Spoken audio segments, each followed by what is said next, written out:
Banner কোনোটাও ছেঁড়া নিয়ে কোনো তো বিষয় থাকতে পারে না, উপলব্ধি থাকতে পারে না। তো কারা এই উপলব্ধি কারা মনে করছেন গণতন্ত্র চাইছেন, গণতন্ত্র চাইছেন, কিন্তু যদি গণতান্ত্রিক ভাবে অন্যান্যদের অধিকার ছিনে নেওয়া, তাহলে কে কারা করছেন এর পিছনে, কে রাজনীতিটা করছেন? আবার সবচেয়ে ভয়ানক হচ্ছে যে আইন শৃঙ্খলা থাকতে হবে, হাসপাতালে তো পরিষেবা দেওয়ার জায়গা, হাসপাতালে বন্ধ থাকবে না, হাসপাতালে স্ট্রাইকও থাকবে না, ডিউটি করতে হবে। সেখানে আবার যদি হসপিটাল যেটা একটা স্বাভাবিক ছন্দে ফিরছে, নিশ্চয়ই আন্দোলন হতে পারে, কিন্তু স্বাভাবিক ছন্দে ফেরার হচ্ছে পরিস্থিতিটাও রাখতে হবে। কিন্তু সেইখানে যদি আমরা দেখি যে উত্তপ্ত করা হচ্ছে, আমরা কিন্তু এই প্ররোচনায় পা দিচ্ছি না। আমরা কিন্তু খুব শান্তিপূর্ণ ভাবে ডেলিগেশনে গিয়ে এই কথাগুলো রাখবো। এবং এটা ফিজিক্যাল কপি, যেখানে এই সমস্তটাই লেখা রয়েছে। আমরা জানি গতকালকে কি হয়েছে, যে ওখানে ডেমনস্ট্রেশন হচ্ছিল ভিতরে এবং বাইরে, কিন্তু কিছু কিছু জায়গা আমাদের যেখানে ফ্লেক্স ব্যানার ছিল সেগুলোকে ছিঁড়ে দেওয়া হয়েছে। এই সমস্ত ঘটনা যদি হয়, তাহলে কোথাও না কোথাও আবার হাসপাতালের পরিস্থিতি উত্তপ্ত করার জন্য যে প্রয়াস যারা করছে তাদেরকে চিহ্নিত করতে হবে। They should be peace and tranquility in the hospital. তাই জন্য আর্জেন্ট ইনকোয়ারি আমরা বলছি প্রিন্সিপালকে করতে। সিসিটিভি ফুটেজটা আমরা চাইছি, যে কারা এটা করছে এদেরকে চিহ্নিত করতে হবে। আপনাদের মাধ্যমে আমরা যারা অনেক ডাক্তাররা তাদের কনসার্ন প্রকাশ করেছেন, ইতিমধ্যে সকলে জানতে পেরেছেন, এর বিরুদ্ধে লড়ছে এবং লড়বে। এখানে আমরা বলছি যে পেশেন্টের যে হেলথ কেয়ার সার্ভিস, সেটার উপরে যাতে কোনো রকম প্রভাব না পড়ে। আন্দোলন সকলেই করতে পারে, আমরাও প্রতিবাদ করছি, কিন্তু তাতে patient health care service disturb হওয়া উচিত নয়। কিন্তু আমরা গতকালকে এই ব্যানারগুলো কেন ছেড়া হবে? আমরা আবারও রিকোয়েস্ট করছি, কারণ আমরা খুব গণতান্ত্রিক প্রক্রিয়া মেনে সুন্দরভাবে অ্যাপয়েন্টমেন্ট নিয়ে আমরা প্রিন্সিপালের সঙ্গে দেখা করছি। আমরা কিন্তু আমাদের কনসার্নস এবং আমাদের যে গ্রিভান্স, আমাদের যে অভিযোগ সেটা জানাচ্ছি। কিন্তু যারা এই ব্যানার ছিঁড়ে, ফ্লেক্স ছিঁড়ে এবং সেটাকে লোপাট করে দিয়ে মনে করছে আবার ওই ক্যাম্পাসটাকে উত্তপ্ত করবেন, এটা আপনারা করবেন না। এটা থেকে বিরত থাকতে হবে। যেখানে হাসপাতাল সেখানে থাকবে পরিষেবা, সেখানে আইন শৃঙ্খলা থাকবে, শান্তি থাকবে। সুতরাং সেটা যাতে বিঘ্নত না হয়, এই সমস্ত কথা বলার জন্য আমাদের প্রতিনিধি দলও যাবে।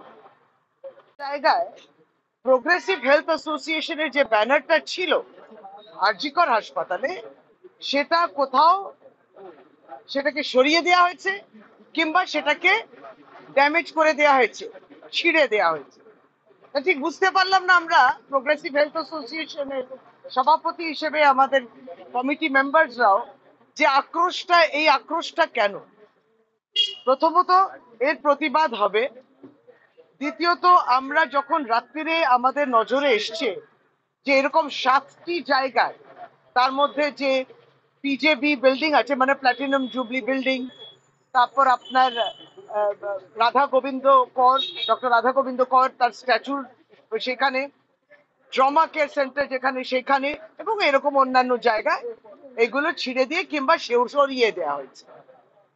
তাহলে আমরা এটা যখন রাত্রে জানতে পারি, তখনই আমরা আর্জেন্ট ইমেল পাঠিয়ে দিয়েছি। কাঁধে কাঁধে আমরা ইমেল পাঠিয়েছি, হেলথ ডিপার্টমেন্টের প্রিন্সিপাল সেক্রেটারিকে পাঠিয়েছি, আমরা সেই সময় প্রিন্সিপাল আরজিকর মেডিকেল কলেজকে পাঠিয়েছি, আমরা ইমেল পাঠিয়েছি ডিসি নর্থকে, টালা পার্ক পুলিশ স্টেশনকে, টালা স্টেশনকে, যেটা যার অধীনস্থ আরজিকর পড়ে, এবং চেয়ারম্যান গভর্নমেন্টের যে রিড্রেসাল কমিটি রয়েছে, গ্রিভান্স রিড্রেসাল কমিটি, তার চেয়ারম্যান ডক্টর সৌরভ দত্ত, তাকেও পাঠিয়েছি। এইটা করেছি প্রথমে। তারপরে আমরা আজকে আমাদের দুপুর 1টার সময় একটি প্রতিনিধি দল, সেই প্রতিনিধি দল যাবে আরজিকরের প্রিন্সিপালের সঙ্গে, অ্যাপয়েন্টমেন্ট নিয়েছে তার সঙ্গে দেখা করার জন্য। এই প্রতিনিধি দলেতে থাকবেন যিনি secretary of the progressive health association, doctor করবি বরাল, যিনি বর্তমানে প্রিন্সিপাল রামপুরহাট মেডিকেল কলেজ, তিনি যাবেন। এবং তার নেতৃত্বে যাবেন অন্যান্য যারা প্রতিনিধিরা যাবেন, ডক্টর অতনু বিশ্বাস, ডক্টর সৌরভ কুমার দাস, ডক্টর প্রণয় মাইতি, ডক্টর শ্রী চক্রবর্তী, ডক্টর রামিজ আহমদ, বলে দিয়ে এই পাঁচজন কিন্তু আরজি করে কর্মরত। আর অন্যান্য আমাদের কিছুজন মেম্বার্স যারা পিএইচএ তে রয়েছেন স্টেট বডিতে, তারা যাবেন। তারা গিয়ে প্রিন্সিপালকে এটা বলবেন। দাবি আমাদের এটাই রয়েছে যে ইমেল গুলোতে আমরা দিয়েছি, ইমেলেতে আমরা প্রথমে তাদের দৃষ্টি আকর্ষণ করেছি, অর্থাৎ হেলথ সেক্রেটারি থেকে আরম্ভ করে, আমরা প্রিন্সিপাল থেকে আরম্ভ করে, ডিসি নর্থ থেকে আরম্ভ করে, স্থানীয় পুলিশ স্টেশন থেকে আরম্ভ করে, গ্রিভান্স রিড্রেসাল সেল সরকারের যেটা রয়েছে ডক্টর সৌরভ দত্ত, আমাদের দু তিনটি বক্তব্যের মধ্যে প্রথমে এই বিষয়টা জানান দেয়া। দ্বিতীয়ত আমরা সিসিটিভি ফুটেজটা চাইছি, কারা এই কাজটা করেছেন সেটা আমরা জানতে চাইছি। এবং তৃতীয়ত আমরা বলছি যে আন্দোলনের নামেতে তাহলে কি আন্দোলনের মুখটা ঘুরে গেছে নাকি? এখন আন্দোলনের মুখটা ঘুরে গিয়ে আমাদের ব্যানার গুলো ছিঁড়ে দেয়া কিংবা সেটাকে সরিয়ে দেয়া, এটাই কি বর্তমানে আন্দোলনের যারা করছেন তাদের কাজ? এখানে রাজনৈতিক উদ্দেশ্য প্রণোদিত ভাবে যে কাজটা করা হয়েছে তার প্রতিবাদ আমরা করছি।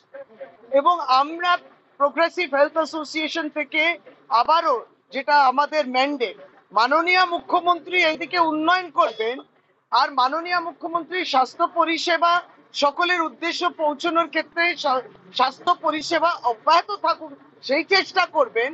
আর এইদিকে ক্যাম্পাস গুলোতে ভিড় করে পেশেন্ট গুলো ঢুকতে পারছে না, তারা রীতিমতো মানে একবারই ভয় পেয়ে রয়েছে, সন্ত্রস্ত রয়েছে।